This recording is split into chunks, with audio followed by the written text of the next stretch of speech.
A antiga Mesopotâmia. Mesopotâmia, a chamada Terra entre dois rios do Oriente Médio, é uma das regiões mais férteis do mundo, conhecido na antiguidade.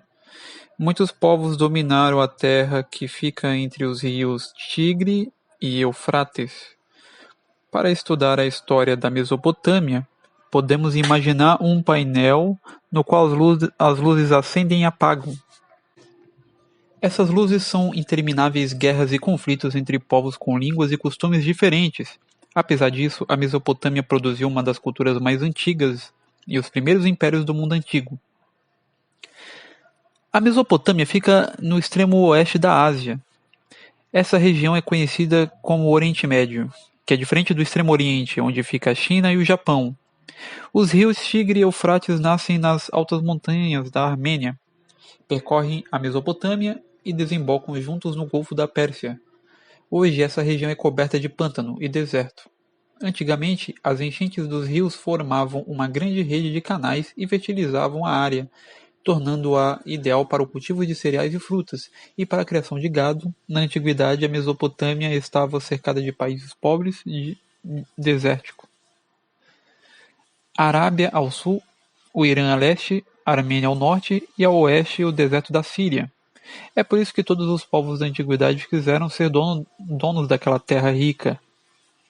É por isso também que a Mesopotâmia foi durante muitos séculos o campo de batalhas entre os povos semitas e os ários. Os sumérios criaram um modo de vida que foi adotado pelos outros povos que conquistaram sucessivamente a Mesopotâmia. Eles eram nômades da região de Cáucaso e se fixaram no sul da Mesopotâmia. Com o passar do tempo, os sumérios construíram muitas cidades-estados com seu próprio governo. É como se cada uma dessas cidades fosse um pequeno país. As cidades sumérias eram governadas por um rei sacerdote chamado de Pátese. O Pátese era considerado o representante dos deuses entre os homens, assim como o Papa é o representante de Deus na Terra. Quando os sumérios chegaram ao sul da Mesopotâmia, começaram a drenar os pântanos e construíram diques e canais para aproveitar a água dos rios Tigre e Eufrates. Além disso, levaram a agricultura para a Mesopotâmia. Por causa disso, a região logo se transformou no celeiro do mundo. Como não havia pedras na região, os sumérios começaram a usar tijolos de barro cozido pelo sol para fazer suas casas. Foi assim que os tijolos foram inventados. Em pouco tempo, o crescimento das cidades e o aumento da produção de cereais trouxeram a escrita.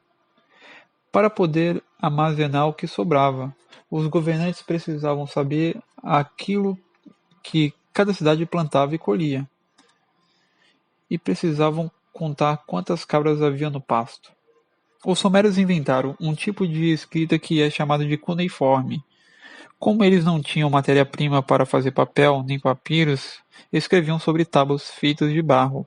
A caneta era um pedaço de madeira que tinha o formato de uma cunha. É por isso que a escrita deles é chamada de cuneiforme. A alegria dos sumérios durou pouco mais de 1000 anos, por volta do ano 2300 a.C.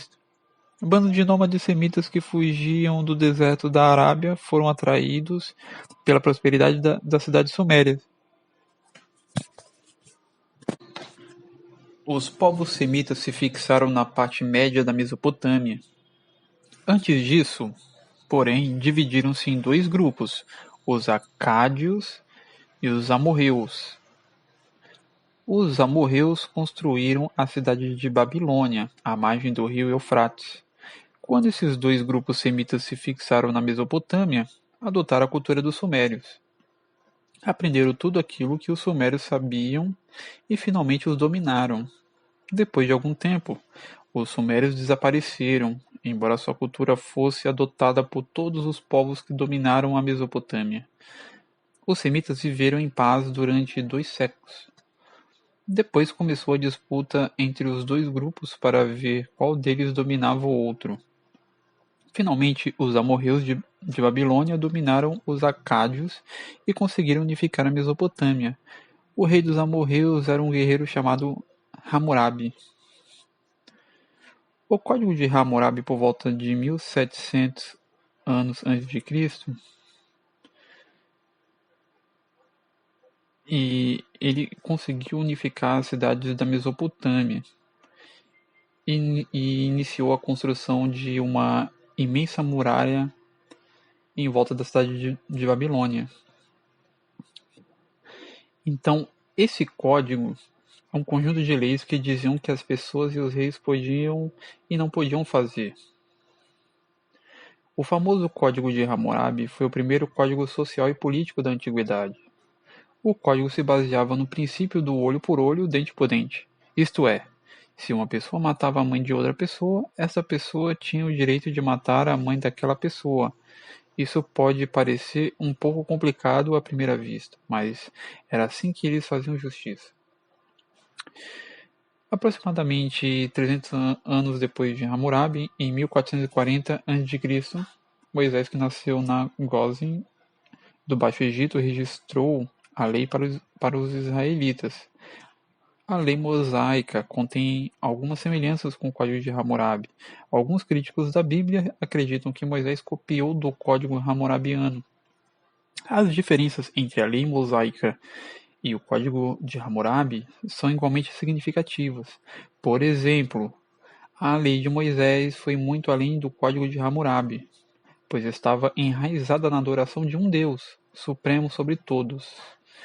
Os princípios morais do Antigo Testamento são baseados em um Deus justo que exigiu que a humanidade, criada à sua imagem, vivesse em retidão. A lei de Moisés é mais que um código legal.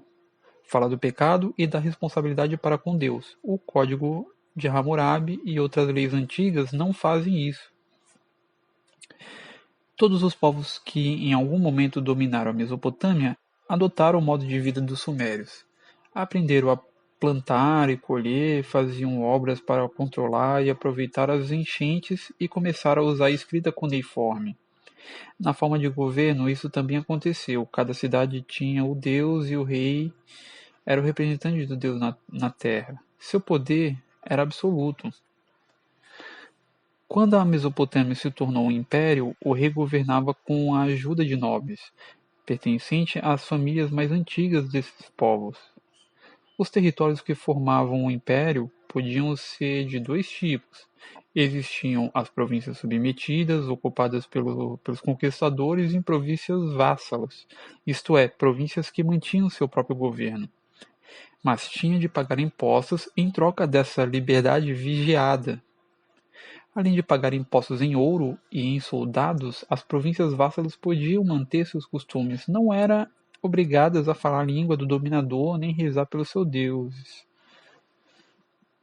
Havia sempre uma classe privilegiada que dizia o que o resto das pessoas tinha de fazer. Na sociedade dos sumérios, os juízes eram os privilegiados. Na sociedade dos assírios, os militares ditavam as leis. Os caldeus obedeciam aquilo que os sacerdotes lhes impunham. Além da classe privilegiada, a sociedade dos povos da Mesopotâmia contava com uma corte de nobres, formada pelos descendentes das famílias mais antigas. A grande maioria dos homens livres eram composta de soldados e lavradores, que eram obrigados a construir os canais e os diques quando não havia escravos disponíveis. Os escravos eram, quase sempre, prisioneiros de guerra. Hoje, a região da Mesopotâmia compreende os territórios dos países Síria, Iraque e Turquia.